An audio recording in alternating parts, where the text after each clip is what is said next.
Soy Alberico Barrios, un periodista. ¿Cómo están?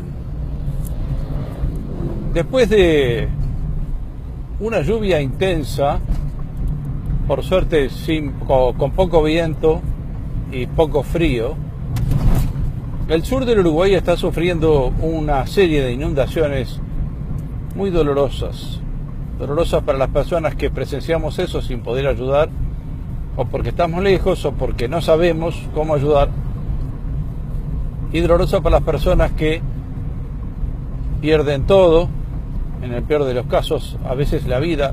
Creo que en esta inundación no ha pasado eso.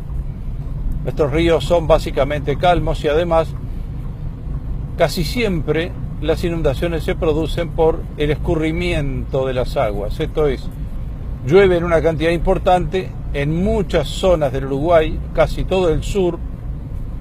Esas aguas tienen que buscar su cauce. Algunas se empozan de manera impresionante. Caso de Canelones. Yo tengo ya 65 años y desde el 59, que fue la última vez que recuerdo que toda la prensa, tenía 7 años en ese momento, comentó las famosas inundaciones del 59. No sé cuántas inundaciones ya como periodista he presenciado, he visto, he cubierto. Hoy es un día hermoso, hay un sol que parece primavera, pero dicen que mañana va a volver a llover durante una semana de corrido.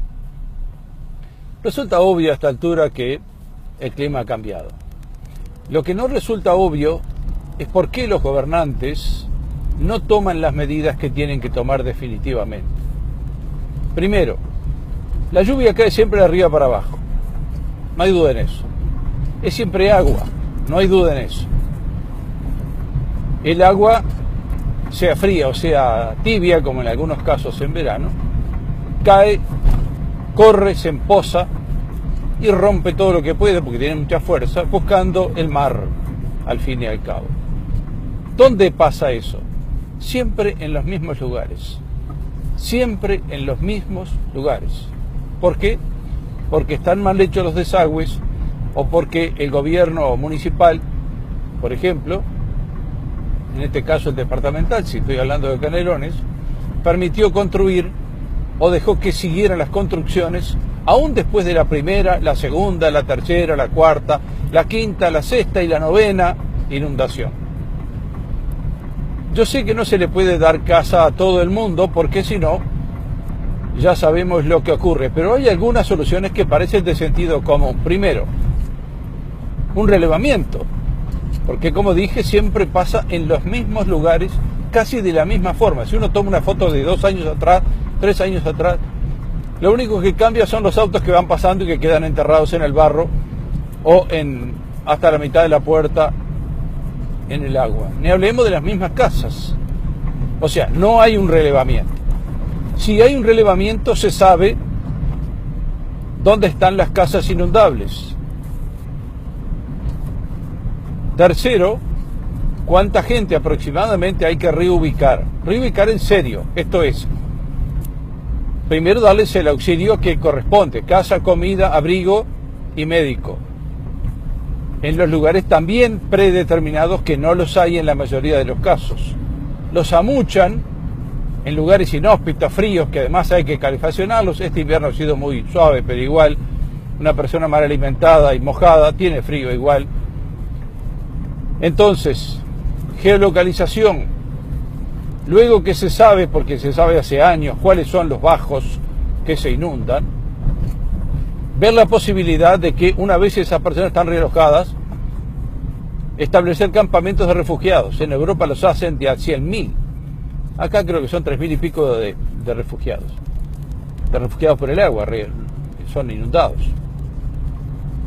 No puedo creer que no se pueda hacer en el Uruguay un campamento como los que hacen en Europa para los refugiados de otros países, y que se los mantenga allí hasta que se tomen las grandes decisiones. Primero, obviamente ayudarlos a sacar las cosas que son personales y que algunas no son reponibles por parte de las personas inundadas. Y luego, legislar al respecto para que se destruyan todas las construcciones que están en la zona inundable, que como dije ya se sabe hay un mapeo de las zonas que se inundan. Inmediatamente después declarar esa zona no habitable, es decir, no habitable para las personas, y establecer parques perimetrales y hacerlo, porque eso no es difícil. Lo que sí es difícil y es caro, más bien no es difícil, es caro, es hacer los encauzamientos hasta que venga el mágico plan final de evacuación de aguas pluviales residuales ainda más. Bueno, encauzamiento, la vieja y querida cuneta hecha pico y pala. Es más, en Europa ya se están explorando unos sistemas, lo estuve mirando hoy de mañana, muy interesantes. Hacen unas brutales cisternas de 500.000 litros bajo tierra, con rejilla.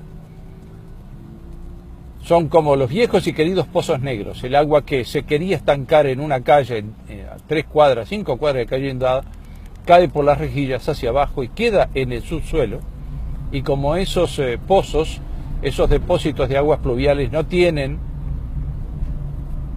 un revestimiento como deberían tener los pozos en el caso de que exista, el agua se drena naturalmente a las capas inferiores, pero permite el tránsito y permite que las personas y los vehículos circulen por ese lugar.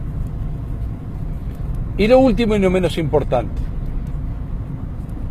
el Estado debe organizar de una vez por todas la defensa civil. Hace años, creo que de los años 70, no existe más. Hay mucho joven que está haciendo nada y mucho veterano que tiene conocimientos, habilidad para dirigir grupos humanos. Hay que reactivar la defensa civil, que además en el caso de una guerra sería invaluable, pero podían entrenarse con las inundaciones o con cualquier desastre natural, pero prácticamente con las inundaciones, que son las más comunes. Una buena organización de defensa civil y, finalmente, utilizar todo el ejército, no un grupito que sale de un cuartel en un camión, todas las Fuerzas Armadas, todo hombre que esté sano y bueno, y debería estarlo porque está en las Fuerzas Armadas, no la policía no hay que usarla para eso. Todas las Fuerzas Armadas en grupos dirigidos a ayudar con tareas preestablecidas, pero, por último, con equipos de lluvia. Yo estuve mirando en internet, ¿saben cuánto cuesta un equipo de lluvia? Camuflado y todo, para que los soldados no vayan a pensarse que les van a dar un uniforme naranja como los presos. Un uniforme camuflado de 2,5 milímetros de espesor, que prácticamente no lo raja ni una rama, aunque el soldado se pinchara. Un uniforme igualito al que vemos habitualmente, camuflado, liso, pero en casi todo camuflado. Cuesta menos de $10.